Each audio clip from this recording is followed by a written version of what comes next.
हरे कृष्णा. श्री उपदेशामृत हा ग्रंथ श्रील रूप गोस्वामी यांनी लिहिला आहे आणि त्यावर श्रील प्रभुपादांनी तात्पर्य लिहिलं आहे. ते वाचत आहोत आपण. आज आपण 10वा श्लोक बघत आहोत. श्लोक वाचायचा प्रयत्न करूया आपण. कर्मिभ्य परितो हरे प्रियतया व्यक्तिं ययुज्ञानिन स्तेभ्यो ज्ञान विमुक्त भक्ति परमा प्रेम एकनिष्ठा ततः तेभ्यस्ता पशुपाल पंकजदृशः ताभ्योऽपि साराधिका प्रेष्ठा तद्वत् इयं तदीय सरसी तां न आश्रयेत् कः कृती. आता भाषांतर वाचूया आपण. शास्त्रात असे म्हटले आहे की सर्व प्रकारच्या सकाम कर्मी लोकांमध्ये ज्याला उच्चतर जीवनमूल्याचे प्रगत ज्ञान प्राप्त झालेले आहे तो भगवान हरींना विशेष प्रिय आहे. या लोकांना ज्ञानी म्हणतात आणि अशा अनेक ज्ञानीजनांपैकी जो ज्ञानाच्या बळावर खरोखर मुक्त झालेला आहे तो कदाचित भक्तिमय सेवेस प्रारंभ करू शकतो. तो इतरांपेक्षा श्रेष्ठ आहे. तथापि ज्याने प्रत्यक्षात विशुद्ध कृष्ण प्रेम प्राप्त केले आहे तो ज्ञानमुक्त व्यक्तीपेक्षा श्रेष्ठ आहे.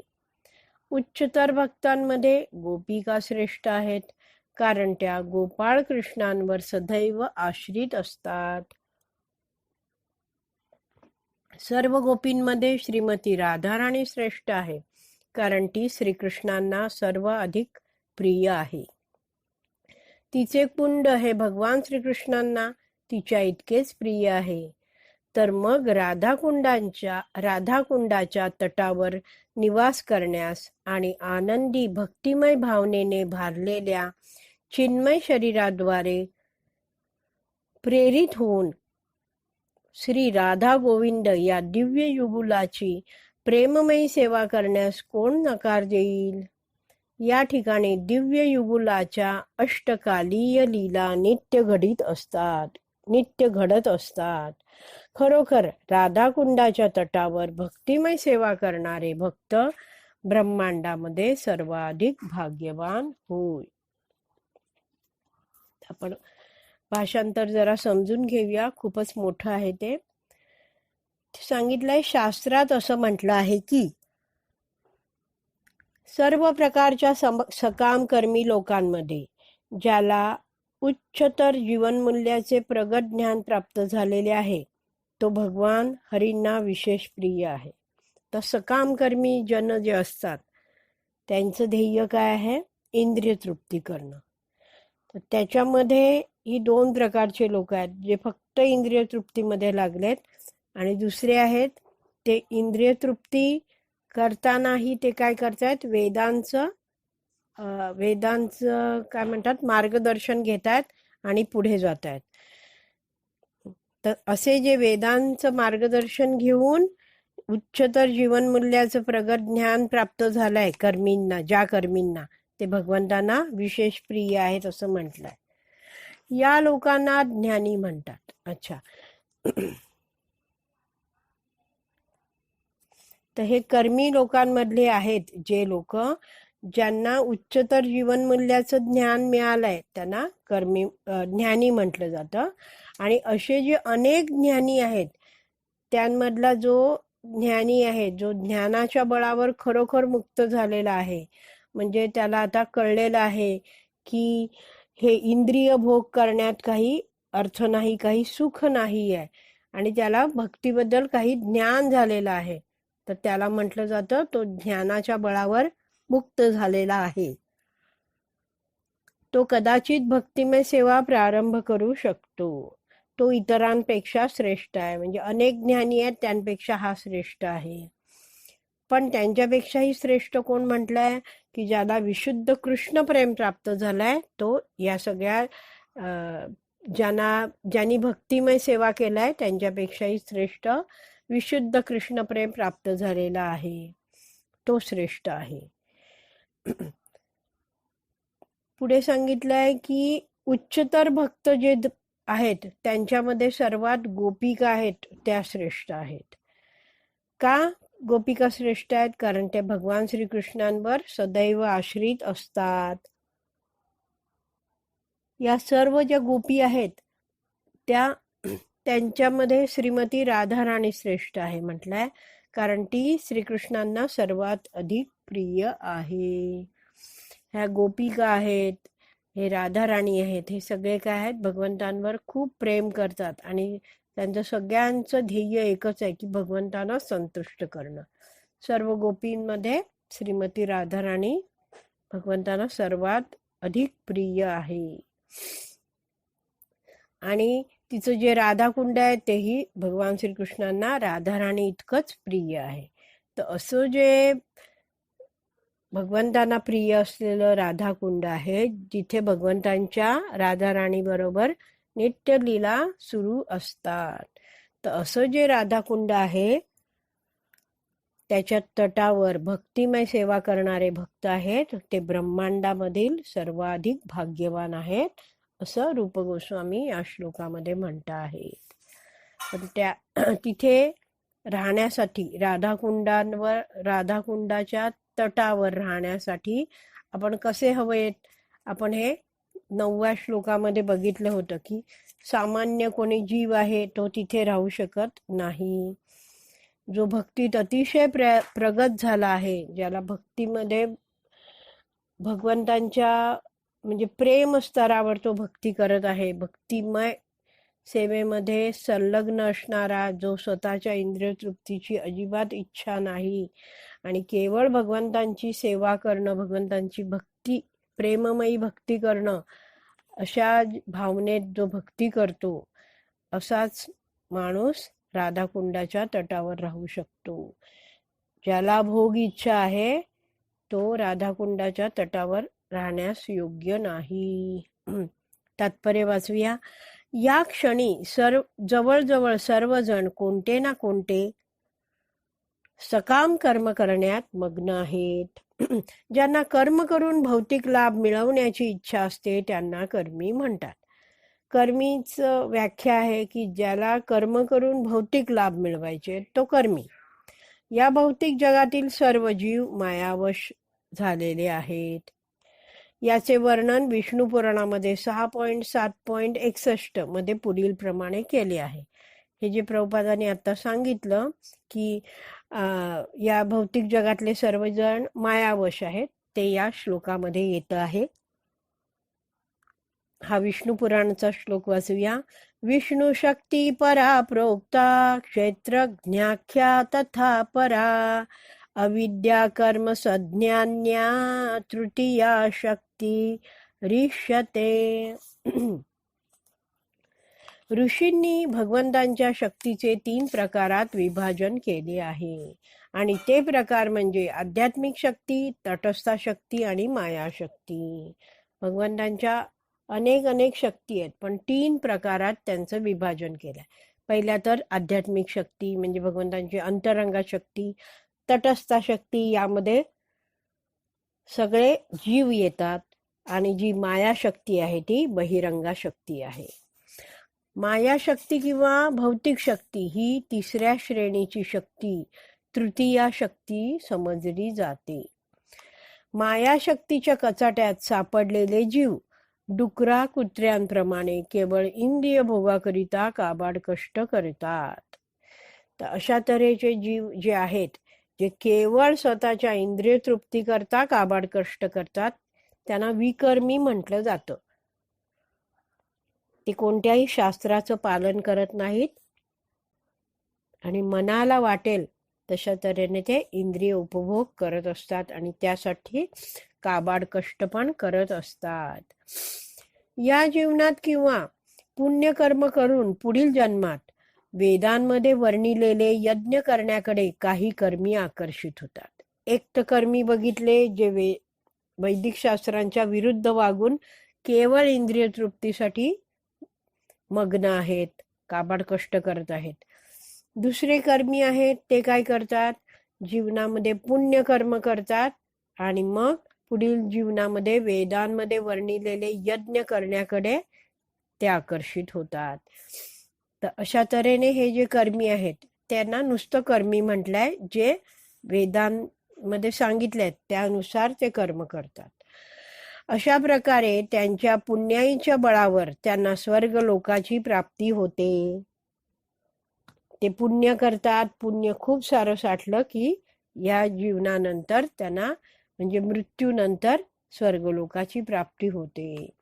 वास्तविक जे लोक वैदिक आदेशांचे काटेकोरपणे पालन करून यज्ञ करतात त्यांना चंद्रलोक किंवा त्यापेक्षाही श्रेष्ठ लोकाची प्राप्ती होते.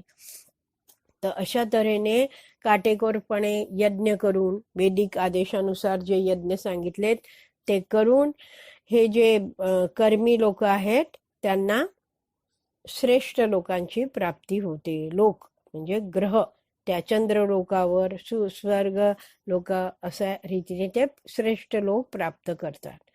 भगवद्गीतेत सांगितल्याप्रमाणे 9.21 मध्ये सांगितलंय, क्षीणे पुण्ये मर्त्यलोकम विशंती. त्यांची तथाकथित पुण्याई संपल्यावर त्यांना परत मर्त्यलोक किंवा पृथ्वीवर पाठवले जाते. असे जे लोक आहेत ज्यांनी खूप सारी पुण्यकर्म केलीत त्यांच्याबद्दल प्रभुपाद सांगतायत इथे. या श्लोकाच्या आधारे म्हणतायत की असे लोक पुण्यकर्माच्या बळावर जरी स्वर्गामध्ये जाऊन हजारो वर्षांपर्यंत सुख उपभोग घेत असले तरी त्यांच्या पुण्याईचा क्षय होताच ते भूतलावर परतून येतात. जशी त्यांची पुण्यकर्म संपली त्यांना परत भूतलावर यावं लागतं. पाप अथवा पुण्य करणाऱ्या सर्व कर्मीजनांची हीच स्थिती आहे. या पृथ्वीवर आपल्याला अनेक व्यापारी, राजकीय पुढारी व इतर लोक आढळतात आणि त्यांना केवळ भौतिक सुखातच स्वारस्य असते. आपण बघतो की अनेक जे हे कर्मीजन आहेत, काही पाप करतात, काही पुण्य करतात. अशा तऱ्हेने कर्मीजन आपल्याला बहुत करून आढळतात आणि त्यांना केवळ भौतिक सुखातच स्वारस्य असते. ते पाप पुण्याचा जराही विचार न करता पैसा मिळवण्याच्या मागे असतात. अशा लोकांना कर्मी किंवा भोगवादी असे म्हणतात. कर्मी लोकांपैकी काही विकर्मी लोक असतात आणि ते वैदिक आदेशांना झुगारून देतात.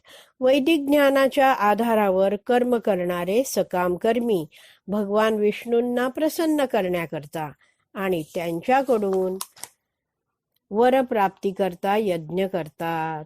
अशा प्रकारे त्यांना उच्च लोकाची प्राप्ती होते. असे कर्मीजन विकर्मीपेक्षा श्रेष्ठ असतात कारण ते वेदांच्या आदेशांचे पालन करतात आणि ते श्रीकृष्णांना निश्चितच प्रिय असतात. तर आपल्याला आता 2 प्रकार निश्चित कळलेत. विकर्मी जे वैदिक शास्त्रांचे नियम मानत नाहीत, पाळत नाहीत आणि आपल्या इंद्रिय तृप्तीसाठी ते पाप पुण्याचाही विचार करत नाही आणि भोग घेत राहतात.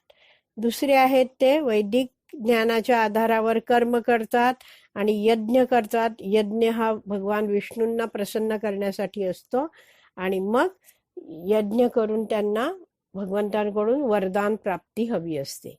तर असे जे आहेत ते पुण्यकर्म करून स्वर्गलोकात आनंद उपभोगतात, सुख उपभोगतात. तर असे जे कर्मी आहेत ते विकर्मींपेक्षा श्रेष्ठ आहेत, एवढं आपल्याला आता कळलेलं आहे.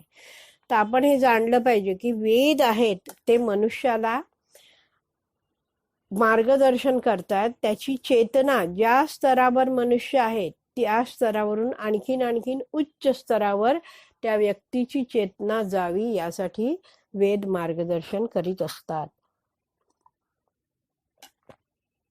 पुढे प्रभुपाद म्हणतात, भगवद्गीतेत 4.11 मध्ये भगवान श्रीकृष्ण म्हणतात की ये यथा माम प्रपद्यन्ते तांस तथैव भजाम्यहम. ज्या प्रमाणात मनुष्य मला शरण येतो त्या प्रमाणात मी त्याला फळ देतो. श्रीकृष्ण इतके दयाळू आहेत की ते भक्तांच्या इच्छा तर सोडाच, परंतु कर्मी व ज्ञानी लोकांच्या इच्छाही पूर्ण करतात. भगवंत इतके दयाळू आहेत की ते भक्तांच्याच फक्त इच्छा पूर्ण करत नाहीत, तर कर्मी आहेत, ज्ञानी लोक आहेत, त्यांच्याही इच्छा पूर्ण करतात. कर्मी जनांना स्वर्गलोकाची प्राप्ती झाल्यानंतरही जर सकाम कर्माविषयी आसक्ती असली तर मृत्यूनंतर त्यांना नवीन भौतिक देह धारण करावा लागतो. जे आता कर्मी जन आहेत त्यांना स्वर्गलोक प्राप्त झालाय, तिकडे त्यांनी सुख उपभोगलं आणि तरीही अजून त्यांना सकाम कर्माविषयी आसक्ती आहे, तर त्यांना पुन्हा भौतिक देह धारण करावा लागतो. एखाद्याने पुण्यकर्म केल्यास त्याला स्वर्गलोकात एका देवाचे शरीर मिळते किंवा तत्सम म्हणजे त्यासम उच्च श्रेणीचे भौतिक सुख मिळते. म्हणजे पुण्य केल्यावर स्वर्गलोकात जातो आणि तो सुख उपभोगत राहतो काही काळासाठी. उलट पक्षी पापकर्म करणाऱ्यांचे पतन होते व त्यांना पशु, वृक्ष किंवा वनस्पती म्हणून जन्म घ्यावा लागतो. अशा प्रकारे विकर्मी अर्थात वैदिक आदेशांचे पालन न करणाऱ्या दुराचारी लोकांची विद्वान ऋषीमुनी प्रशंसा करीत नाहीत. जे दुराचार करतात त्यांची प्रशंसा ऋषीमुनींकडून केली जात नाही. श्रीमद भागवतात 5.5.4 मध्ये सांगितले आहे, नूनं प्रमत्त कुरुते विकर्म यदिंद्रिय प्रीतया आपृणोति न साधु मन्ये यत्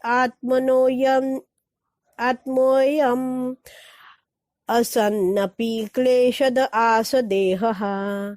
केवळ इंद्रिय भोगाकरता कुत्र्या डुकराप्रमाणे कठोर परिश्रम करणारे भोगवादी लोक खरे तर वेडेच असतात. केवळ इंद्रिय भोगाकरिता ते सर्व प्रकारची कुकर्मे करतात, वाईट कर्मे करतात. भौतिक सकाम कर्मे बुद्धिमान मनुष्याला मुळीच शोभत नाहीत, कारण अशा सकाम कर्माचे फळ म्हणून त्याला दुःखमय असे भौतिक शरीर धारण करावे लागते. जेव्हा मनुष्य सकाम कर्म करतो त्याला त्याचं फळ भोगण्यासाठी पुन्हा नवीन शरीर धारण करावं लागतं आणि अशा तऱ्हेने काय आहे, त्याला दुःखमय परिस्थिती तो ओढवून घेतो. भौतिक अस्तित्वाला जोडून असलेल्या 3 प्रकारच्या क्लेशांतून बाहेर पडणे हेच मनुष्य जीवनाचे उद्दिष्ट आहे. भौतिक अस्तित्वाला जोडून असलेले 3 प्रकारचे क्लेश म्हणजेच काय आहे, मनुष्याने इच्छा केल्या आहेत आदल्या जन्मी म्हणून त्याला पुन्हा शरीर धारण करायला लागलाय, एवढं तर कळलं आपल्याला. तर शरीर धारण केलंय तर इथे देवीच्या मायाशक्तीच्या प्रभावाखाली त्यांना राहावं लागतं. मायाशक्ती म्हणजेच ही बहिरंगा शक्ती आहे, जी दुर्गा देवी म्हटलं जातं तिला. तिच्या हातात त्रिशूळ आहे आणि त्रिशूळाच्या 3 टोकांनी ती 3 प्रकारचे क्लेश देत असते या जगतामध्ये मनुष्याला. आणि त्यामध्ये काय आहेत, विविध क्लेश. एक आधी आत्मिक क्लेश म्हणजे स्वतःच्या शरीर आणि मनापासून होणारा क्लेश. मग आजूबाजूचे जे भूत आहेत, भूत म्हणजे सगळे जे जीव आहेत त्यांच्यापासून होणारा त्रास, डास, प्राणी, माणूस या सगळ्यांपासून होणारा त्रास तो आधी भौतिक त्रास. आणि आधी दैविक त्रास म्हणजे देवतांच्या प्रकोपापासून होणारा त्रास. तर अशा तऱ्हेने हे जे 3 क्लेश आहेत त्यातनं बाहेर पडणं हे मनुष्य जीवनाचं उद्दिष्ट आहे. म्हणजेच या जन्म मृत्यू जरा व्याधीच्या चक्रातून बाहेर पडणं हे उद्दिष्ट आहे. दुर्दैवाने सकामकर्मी लोक पैसा कमवण्याकरता आणि येन केन प्रकारेण क्षणभंगूर भौतिक सुखसुविधा मिळवण्याकरता वेडे झालेले आहेत. त्या श्लोकाबद्दलच प्रभुपाद सांगतात की अगदी इथे या भौतिक जगतामध्ये सुख किती मिळतं, अगदी क्षणभर मिळतं, पण त्यासाठी ते वेडे होऊन जातात. म्हणून त्यांना नीच योनीत जन्म घेण्याचा धोका पत्करावा लागतो. असे जे भोगवादी आहेत, भौतिक सुखासाठी काहीही करायला तयार आहेत, ते नंतर नीच योनीत जन्म घेतात. भोगवादी लोक या भौतिक जगात सुखी होण्यासाठी मूर्खासारख्या योजना आखतात. ते असा विचार करीत नाहीत की आपण थोडीच वर्ष जगणार आहोत आणि त्यातील बहुतांश वेळ इंद्रिय भोगाकरता धनप्राप्ती करण्यात जाणार आहे. अशा सर्व कृत्यांचा शेवट मृत्यूमध्ये होतो. तर भोगवादी लोक खूप साऱ्या योजना आखत असतात की मी असं असं करेन आणि मला आणखीन सुख उपभोग मिळेल. पण ते विचार करत नाही की इतकं थोडंसं आयुष्य आहे आणि खूप साऱ्या इंद्रिय तृप्ती करण्यासाठी मला खूप सारा पैसा लागतोय. मग त्यासाठी मला खूप सारी वर्ष धनप्राप्तीमध्ये कष्ट करावे लागणार आहेत. आणि शेवटी कितीसं तो सुख उपभोगू शकतो, अगदी थोडंसं, आणि त्याचा मृत्यू मात्र होतो. तर सगळं काही त्यांनी साठवून ठेवलंय, जो काय धन आहे त्याला इथेच सोडून जावं लागतं. भौतिकवादी लोक असा विचार करीत नाहीत की वर्तमान देह सोडल्यावर आपल्याला नीच पशु, वनस्पती किंवा वृक्ष म्हणून जन्म घ्यावा लागेल. अशा प्रकारे त्यांची सर्व कृत्ये मनुष्य जीवनाचे उद्दिष्ट पराभूत करणारी असतात. तर अशा तऱ्हेने हे जे भौतिकवादी लोक आहेत, भौतिकवादी लोक म्हणजे ज्यांना फक्त ध्येय आहे, ज्यांचं इंद्रिय उपभोग घेणं, तर असे आहेत. ते पाप पुण्य काही बघत नाही, फक्त इंद्रिय तृप्तीचेच विचार. त्यामुळे हा देह सोडल्यानंतर त्यांना पुढचे जन्मी जो देह मिळतो तो नीच पशु, वनस्पती किंवा वृक्ष म्हणून मिळतो. तर अशा तऱ्हेने त्यांनी जी काही कृत्य केलीत त्यांनी मनुष्य जीवनाचं उद्दिष्ट सार्थकच होत नाही. मनुष्य जीवनाचं उद्दिष्ट आहे भगवंतांची भक्ती प्राप्त करणं, पण असं काही त्यांना प्राप्तच होत नाही. उलट ते मनुष्य असतात, ते पाप केल्यामुळे खालच्या योनीमध्ये त्यांना जन्म घ्यावा लागतो. त्यांचा जन्म तर अज्ञानातच झालेला असतो, पण त्यांची विचारधारा ही अज्ञानाने भरलेली असते. या अवस्थेत ते विचार करतात की गगनचुंबी इमारती, मोठ्या गाड्या, मान सन्मान या सर्व गोष्टींच्या रूपाने आपल्याला भौतिक लाभ मिळत आहे. त्यांना माहीत नसते की पुढच्या जन्मी आपले पतन होईल आणि आपल्या या सर्व कृत्यांचे एकच फळ मिळेल, पराभव. पराभवस्तावत अबोध जातहा. हा श्रीमद भागवताचा 5.5.5 ह्याचा निर्णय आहे. म्हणजे अशा तऱ्हेने फक्त इंद्रिय तृप्ती करण्याच्या लालसेने कार्य केली जातात. पापकर्मही त्यात होतात, त्यामुळे पुढच्या जन्मी पतन होतं. आणि मनुष्य जीवनाचं जे सार्थक आहे ते तो करू शकत नाही. त्या जीवनामध्ये त्यांनी उपयोग केलेला नाहीये. सदुपयोग न केल्यामुळे त्याच्यासमोर पराभव येतो. म्हणून आपण आत्मतत्व जाणण्याकरता उत्सुक असले पाहिजे. आत्मतत्व जाणणे प्रभुपाद पुढे समजवतात सगळं. आत्मतत्वाने आपण जाणतो की आपले स्वरूप म्हणजे भौतिक देह नसून आत्मा हे आहे. जोपर्यंत आपण या स्तरावर येत नाही तोपर्यंत आपण अज्ञानाच्या स्तरावर असतो. जिथपर्यंत आपण जाणत नाही मी शरीर नाही, मी आत्मा आहे, असं जिथपर्यंत जाणत नाही तिथपर्यंत आपण अज्ञानात आहोत. केवळ इंद्रियांच्या संतोषाकरिता आपण मौल्यवान वेळ व्यर्थ घालवणाऱ्या हजारो नव्हे तर लाखो लोकांपैकी कदाचित एखाद्या मनुष्य ज्ञानाच्या स्तरावर येतो आणि त्याला जीवनाची उच्चतर मूल्ये समजतात. तर अशा तऱ्हेने आपण तर आपल्याला कळलं की मी शरीर नाहीये, मी आत्मा आहे, हे खरं ज्ञान आहे, एवढं कळलं आपल्याला. आणि हे ज्ञान जाणणारा जो आहे हे ज्ञानाच्या स्तरावर जिथपर्यंत तो येत नाही तिथपर्यंत अज्ञानी आहे, एवढं कळलं. आता असे अनेक लोक आहेत जे काय करतायत, इंद्रिय तृप्तीसाठी वेळ घालवतायत. तर अशा तऱ्हेच्या हजारो लाखो लोकांपैकी एखादा मनुष्य आहे, तो काय करतो, ज्ञानाच्या स्तरावर येतो आणि त्याला जीवनाची उच्चतर मूल्ये समजतात. असा जो व्यक्ती आहे त्याला ज्ञानी म्हटलं जातं. असा जो ज्ञानी आहे तो जाणतो की तो वेदांचं वाचन करतो आणि तो जाणतो की मी शरीर नाही आहे, मी आत्मा आहे. आणि ही जे शरीराद्वारे जे इंद्रिय तृप्तीच्या अपेक्षा आता मला करायच्या नाही आहेत, एवढं त्याला कळतं. अशा व्यक्तीला ज्ञानी म्हणतात. ज्ञानी मनुष्य जाणतो की सकाम कर्मे आपल्याला भवबंधनात टाकतील. तो जाणतो काय की जर मी सकाम कर्म करत राहिलो तर मला भवबंधनात अडकावं लागेल आणि त्यामुळे आपल्याला एकापाठोपाठ एक भौतिक शरीर स्वीकारावं लागेल.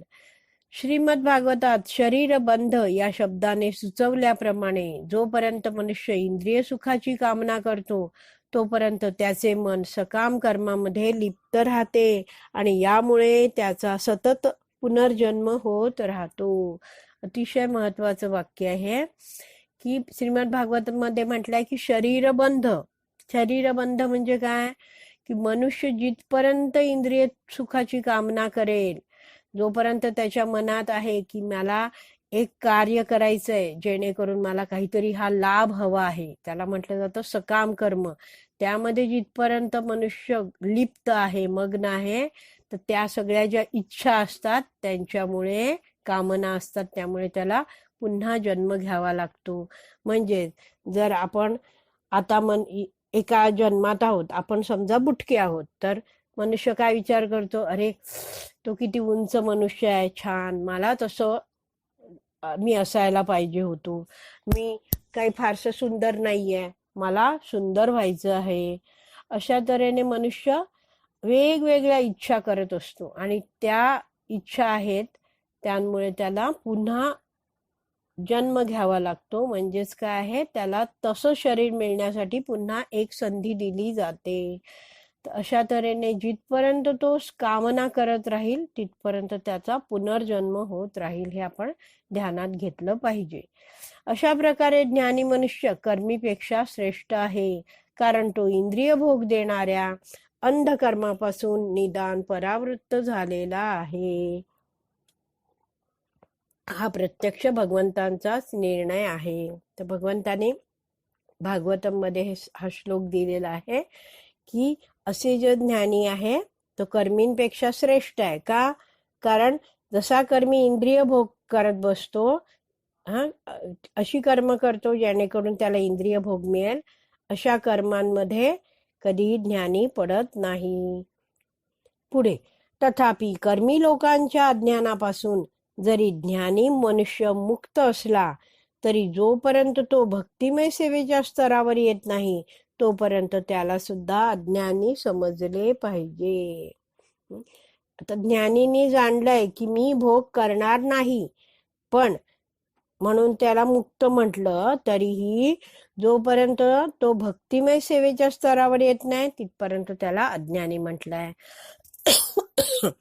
अशा मनुष्याला ज्ञानी म्हणून स्वीकारलेले असले तरी त्याचे ज्ञान अशुद्ध समजले जाते, कारण त्याला भक्तिमय सेवेसंबंधी काही ज्ञान नाहीये आणि त्यामुळे तो भगवंतांच्या चरणकमलांची उपेक्षा करतो. ज्ञानीने वेद वाचले, त्याला कळलंय मी शरीर नाही, मी आत्मा आहे, मला सकाम कर्म करून स्वर्गलोकाचा उपभोग घ्यायचा नाहीये, एवढं कळलंय, पण त्याला भक्तिमय सेवेसंबंधी काही ज्ञान नाहीये आणि त्यामुळे तो भगवंतांच्या चरणकमलांची उपेक्षा करतो. त्याला हे ज्ञानच नाहीये भक्ती करायचं, त्यामुळे त्याचं ज्ञान अशुद्ध आहे असं म्हटलं जातं. आता पुढे, जेव्हा एखादा ज्ञानी भक्तिमय सेवेचा स्वीकार करतो तेव्हा तो सामान्य ज्ञानी व्यक्तीपेक्षा श्रेष्ठ ठरतो. अशा तऱ्हेने आपण कर्मीपेक्षा श्रेष्ठ ज्ञानी आणि ज्ञानीपेक्षा श्रेष्ठ हा जो आहे, ज्यांनी भक्तिमय सेवा स्वीकारली आहे तो ज्ञानी आपल्याला समजला आहे. जेव्हा एखादा ज्ञानी भक्तिमय सेवेचा स्वीकार करतो तेव्हा तो सामान्य ज्ञानी व्यक्तीपेक्षा श्रेष्ठ ठरतो. अशा प्रगत मनुष्याला ज्ञान विमुक्त भक्ती परम असे म्हणतात.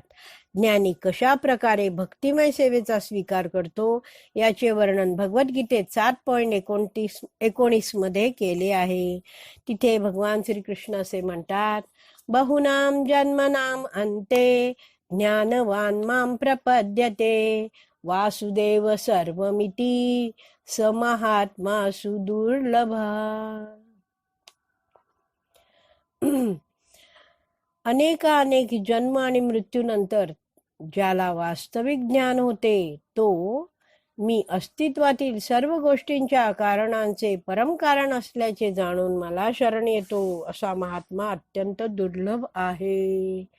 हा जो महात्मा आहे, कोण आहे तो महात्मा? जे अनेक जन्मानंतर त्याला ज्ञान प्राप्त झालंय आणि तो जाणतो की भगवान श्रीकृष्ण हे सर्व कारण आहेत आणि तो भक्तीचा स्वीकार करतो, भगवंतांना शरण जातो. असा महात्मा सुदुर्लभ आहे, दुर्लभ आहे अतिशय. श्रीकृष्णांच्या चरण कमलांची शरणागती पत्करणारा मनुष्य वास्तविक बुद्धिमान असतो, परंतु असा महात्मा फार दुर्मिळ असतो. अशा तऱ्हेने भगवंतांची भक्ती केल्याने आपल्याला कृष्ण भक्ती प्राप्त होणार आहे, ह्याचं ज्ञान असलेला माणूस त्याला बुद्धिमान म्हटलेलं आहे. निर्दिष्ट विधींना अनुसरून भक्तिमय सेवा केल्यावर मनुष्य नारद, सनक आणि सनातन यांच्यासारख्या महान वैष्णवांच्या चरणचिन्हांचे अनुसरण करून रागानुग भक्तीच्या स्तरावर येतो. पहिले काय अशी वैदिक भक्ती केली, विधिवत भक्ती केली आहे त्यांनी. अशी भक्ती करत करत प्रगत झाला, खूप प्रगत झाल्यावर जसं हे जे महान वैष्णवांची नावं सांगितली, नारद मुनी, सनत कुमार, सनातन, हे सगळे जे कुमार आहेत त्यांच्यासारख्यांचं चरणचिन्हांचं अनुसरण, म्हणजे त्यांनी जशी श्रद्धेने निष्ठेने भक्ती केली आहे भगवंतांची अतिशय प्रेमाने, तर अशी जेव्हा तो भक्ती करतो तेव्हा तो रागानुग भक्तीच्या स्तरावर येतो. त्यावेळी भगवंत त्याला श्रेष्ठ म्हणून स्वीकारतात आणि कृष्ण प्रेमाचा विकास केलेले भक्त निश्चितच श्रेष्ठ आहेत. तर अशा तऱ्हेने काय आहे, हा अगदी असं स्टेप बाय स्टेप कशी प्रगती करत करत मनुष्य रागानुगा भक्तीच्या स्तरावर आला आहे.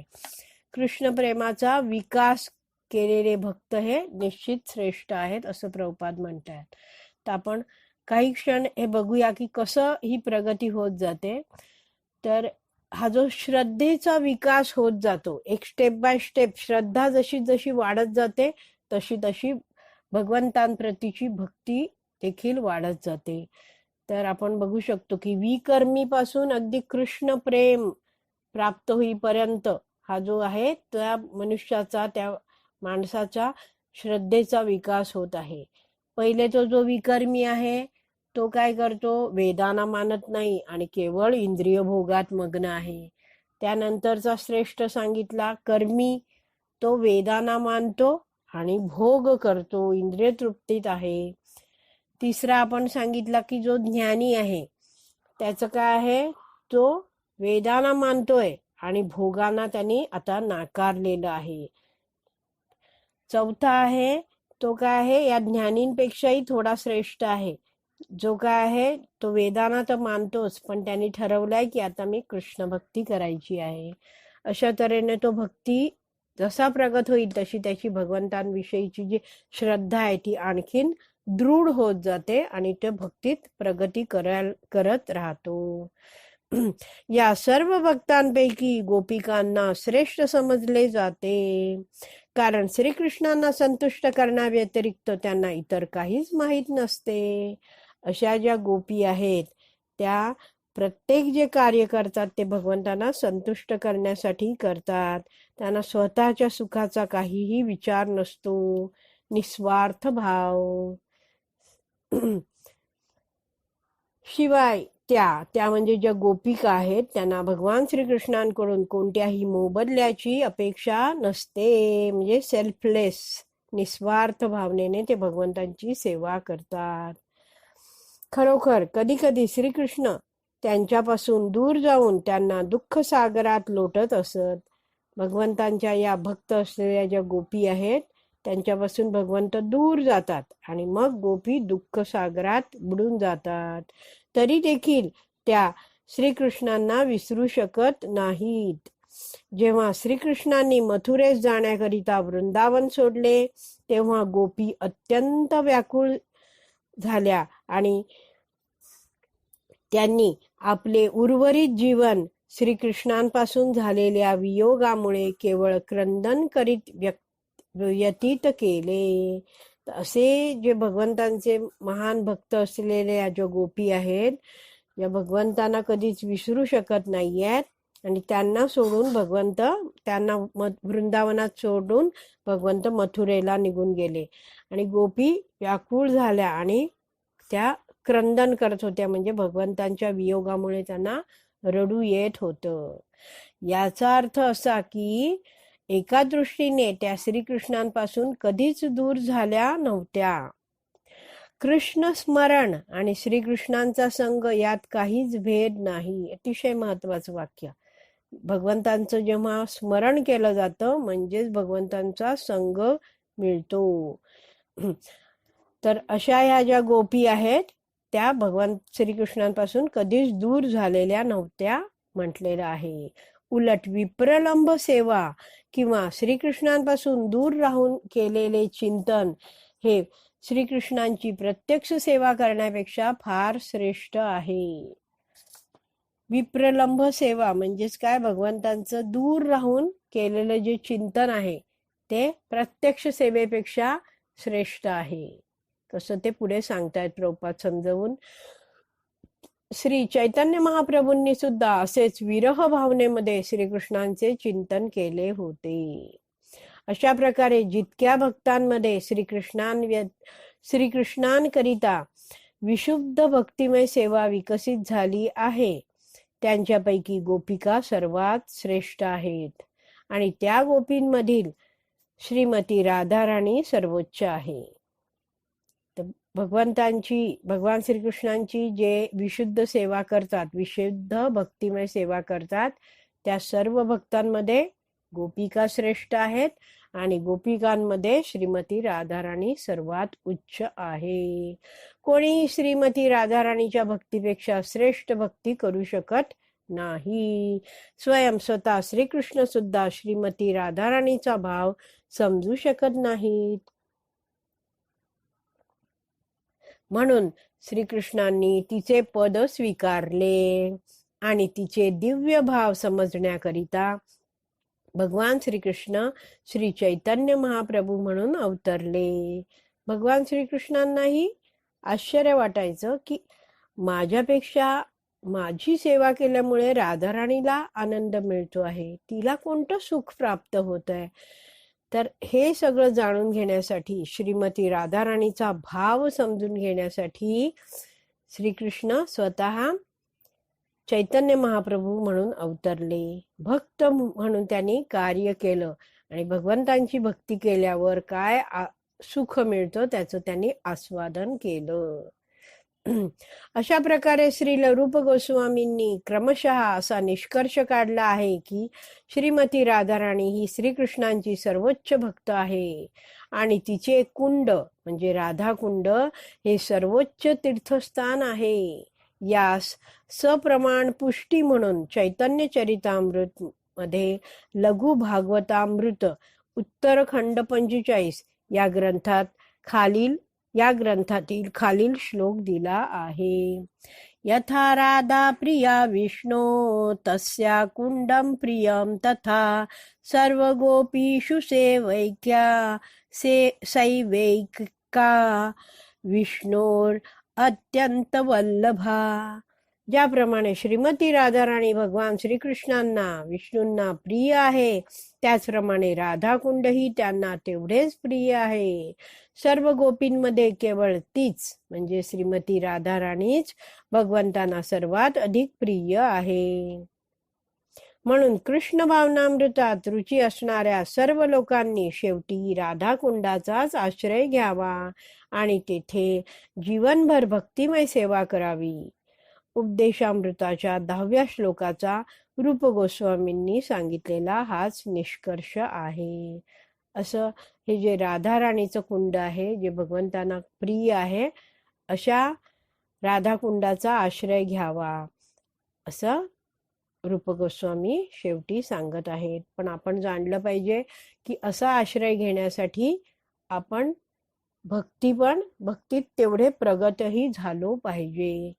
नाहीतर आपल्याला जर भोग इच्छा असेल तर राधाकुंडाच्या ठिकाणी आपण राहू शकत नाही. त्यामुळे जर राधाकुंडाच्या समीप राहायची इच्छा असेल तर एक तर आपल्याला सगळी आपली जे इंद्रिय तृप्तीच्या इच्छा आहेत, कोणत्याही कामना आहेत, त्या काढून टाकल्या पाहिजेत. एकच इच्छा भगवंतांची सेवा करणं, भगवंतांची भक्ती करणं. तर अशा रीतीने जेव्हा भक्ती करत करत उच्च स्तर प्राप्त होतो तेव्हाच तो भक्त राधाकुंडाच्या तटावर राहण्यासाठी योग्य असतो आणि तिथेही तो राधाकुंडाचा आश्रय घेतो आणि जे अधिकृत गुरु शिष्य परंपरेतील आचार्य आहेत त्यांच्या मार्गदर्शनानुसार उर्वरित जीवन 24 तास भक्तिमय करतो, भक्तिमय घालवतो. भगवंतांचं नाम रूप गुण लीला याचं श्रवण करणं, स्मरण करणं, नाम जप करणं आणि भगवंतांची भक्तिमय सेवा करणं, प्रचार करणं, अशा रीतीने सेवेमध्ये भक्त मग्न राहतो. अशा रीतीने आपला हा 10वा श्लोक वाचून पूर्ण झालेला आहे. तर आपण विराम देऊया. श्रील प्रभुपाद की जय. श्रील रूप गोस्वामी की जय. हरी बोल.